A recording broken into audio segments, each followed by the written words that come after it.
iddah dan rujuk. Sebelumnya ini saya akan absen terlebih dahulu. Dari putri yang tidak berangkat siapa? Sawah. Kenapa Sawah tidak berangkat? Sakit. Putra yang tidak berangkat siapa? Sauki. Siapa lagi ada? Eza. Kenapa tidak berangkat? Sakit semua. Berarti hari ini banyak yang sakit ya. Ada 3 siswa yang tidak berangkat karena sakit. Kita doakan semoga lekas sembuh. Jadi kita nanti membahas tolak, iddah dan rujuk. Sebelum pembahasan lebih lanjut, ini Bapak akan membacakan tujuan pembelajaran pernikahan. Setelah melakukan diskusi dan menggali informasi, siswa diharapkan dapat 1. Meyakini kebenaran ketentuan pelaksanaan pernikahan berdasarkan syariat Islam dengan sepenuh hati. 2. Menjelaskan pengertian tolak atau perceraian, iddah dan rujuk dengan benar. Silakan dibuat 4 kelompok ini. Kamu cari informasi. Yang pertama adalah tentang tolak. Ini bagian tolak. Kelompok yang kedua tentang masa iddah.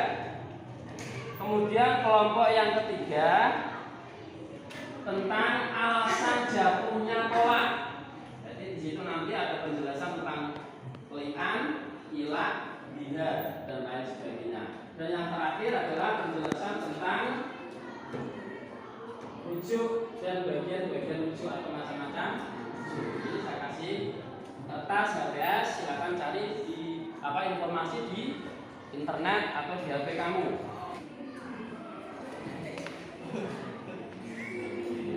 Kelompok 3, kelompok 2, kelompok 4. Ini ada tayangan video, coba kamu lihat dulu.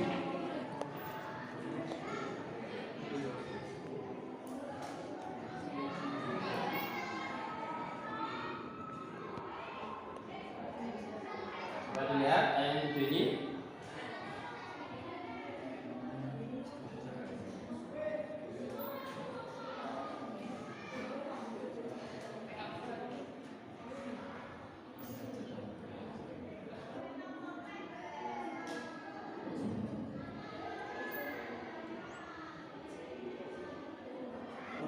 Ya, terima kasih. Ini adalah tayangan video tentang pernikahan yang di dalamnya memuat perceraian. Ternyata dalam kehidupan rumah tangga itu tidak seindah yang kita bayangkan. Itu coba kamu diamati apa saja yang menjadi kesimpulan di dalam penjelasan di materi kamu. Silakan langsung dicari.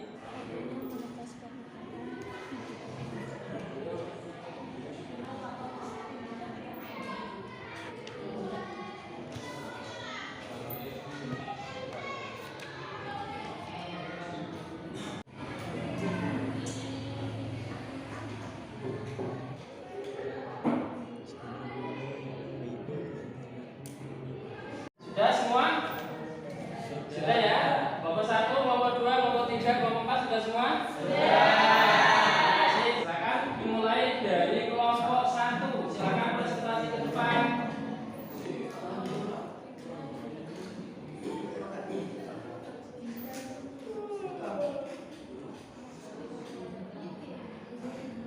Assalamualaikum warahmatullahi wabarakatuh.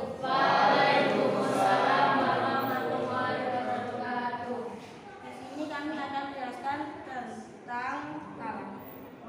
Talak, pengertian dari hukum talak. Menurut bahasa, talak berarti melepaskan ikatan talak. Menurut istilah, talak ialah lepasnya ikatan pernikahan dengan lafal talak. Asal hukum talak adalah perbuatan halal, tetapi sangat dibenci Allah Subhanahu wa Ta'ala. A. Hukum talak ada 3 macam, yaitu sebagai berikut. 1. Yang menjatuhkan talak adalah suami. Syaratnya balik, berakal, dan kendali sendiri. 2. Yang dijatuhi talak adalah istrinya. 3. Ada 2 macam cara menjatuhkan talak, yaitu dengan cara syar'i atau tegas maupun dengan cara kinayah atau sindiran. B. Macam-macam talak. Talak dibagi menjadi dua macam, yaitu satu talak roj'i, yaitu talak ketika suami boleh rujuk dalam kembali dengan akad nikah lagi. Talak roj'i ini dijatuhkan suami kepada istrinya untuk pertama kalinya atau kedua kalinya, dan suami boleh rujuk pada istri yang telah talaknya selama masih muda. Dua talak bain. Talak bain dibagi dua macam, yaitu talak bain sugro dan talak bain kubro.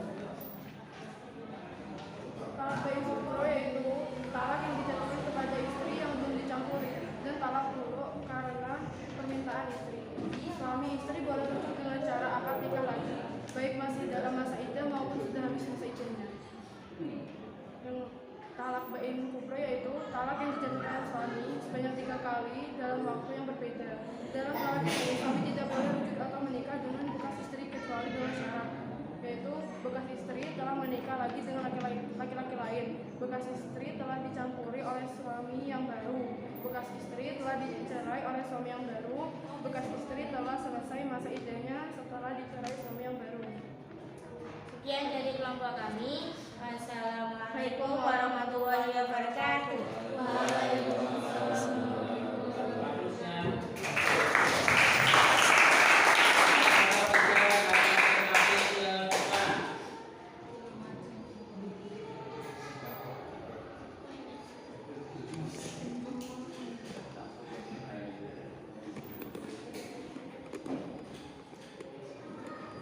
Assalamualaikum warahmatullahi wabarakatuh. Kami perwakilan kelompok 3 akan mempresentasikan hasil kerja kelompok kami, yaitu tentang edah. Edah secara bahasa yaitu ketentuan bilangan. Menurut istilah, edah adalah masa menunggu bagi seorang wanita yang sudah dicerai suaminya sebelum ia menikah dengan laki-laki lain.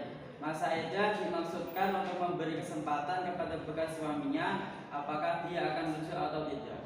Lamanya masa edah dibagi menjadi 5. Yang pertama, wanita yang sedang hamil, masa edahnya adalah sampai melahirkan anaknya. Yang ketiga, wanita yang tidak hamil sedang ia ditinggal mati suaminya, maka masa edahnya adalah 4 bulan 10 hari. Yang ketiga, wanita yang dicerai suaminya dalam keadaan haid, iddahnya 3 kali suci. Yang keempat, wanita yang tidak haid atau belum haid, masa iddahnya 3 bulan. Yang kelima, wanita yang dicerai sebelum dicampuri suaminya maka tidak ada iddah. Dan yang kedua, hal perempuan dalam masa edah. 1. Perempuan yang taat dalam edah raj'iyah dapat rujuk pada mendapat pemberian dari suami yang mentalaknya berupa tempat tinggal, pakaian, uang belanja. Sementara itu wanita yang durhaka tidak berhak menerima apa-apa. Yang kedua, wanita dalam edah bain, edah talak 3 atau mulu, hanya berhak atas tempat tinggal saja. Yang nomor 3, wanita dalam edah wafat tidak mempunyai hak apapun, tetapi ia dan anaknya berhak mendapat harta warisan suaminya. Dan sekian dari kami. Wassalamualaikum warahmatullahi wabarakatuh.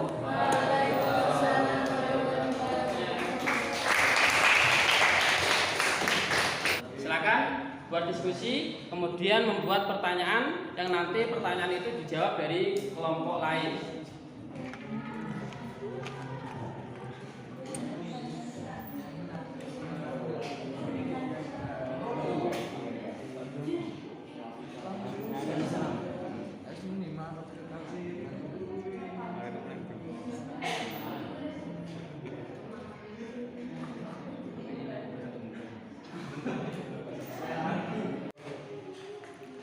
Saya bertanya, yaitu terjadinya konflik dalam kehidupan rumah tangga adalah hal yang biasa.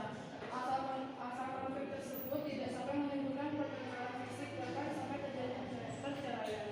Akan tetapi di saat seperti itu terkadang ada ucapan dari sang suami yang tak sengaja dengan kata-kata silakan kembali ke rumah orang tuamu, atau kita bubarkan saja. Menurut analisis kamu, bagaimana ucapan tersebut menurut perspektif syariat Islam?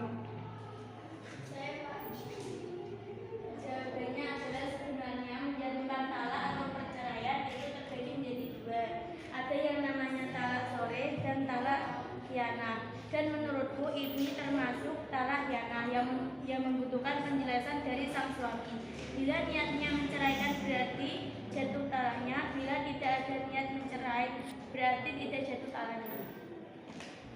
Saya tanya, Pak. Ya, silakan.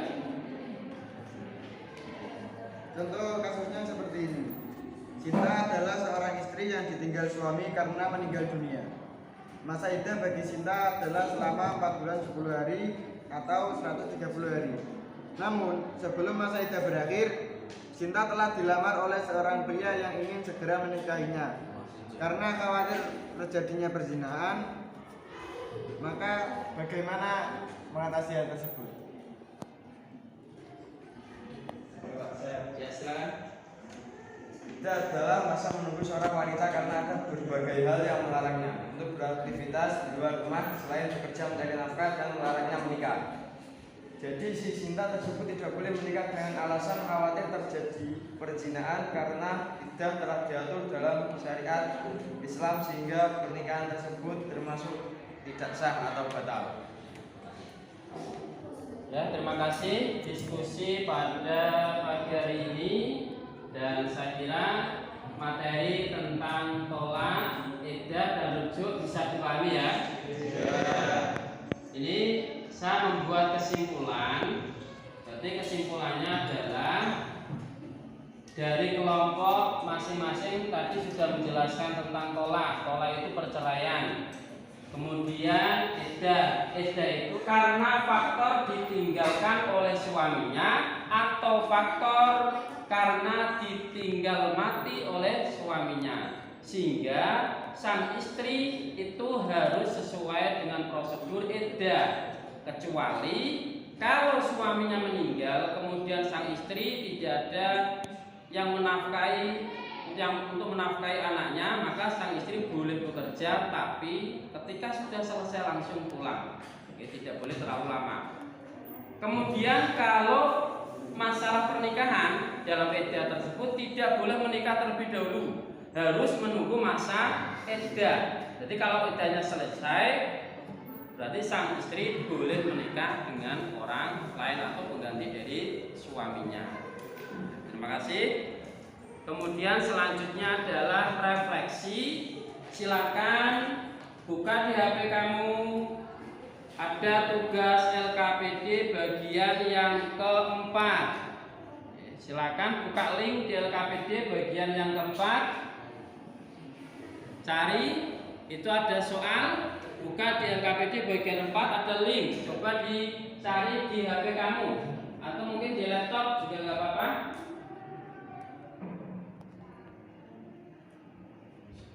Sudah ketemu?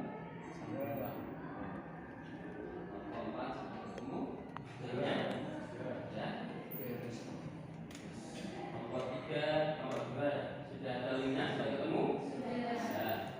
Nomor 1 linknya sudah ketemu? Silakan dikerjakan, langsung dijawab. Alhamdulillah kita sudah menyelesaikan materi yang keempat, yaitu tentang tolak, iddah dan rujuk. Terima kasih atas perhatian kalian dengan materi ini, dan semoga materi pada pagi hari ini bermanfaat untuk kalian semuanya. Selanjutnya Bapak akan menutup pembelajaran pada pagi hari ini dengan bacaan Alhamdulillah bersama-sama. Silakan baca Alhamdulillah.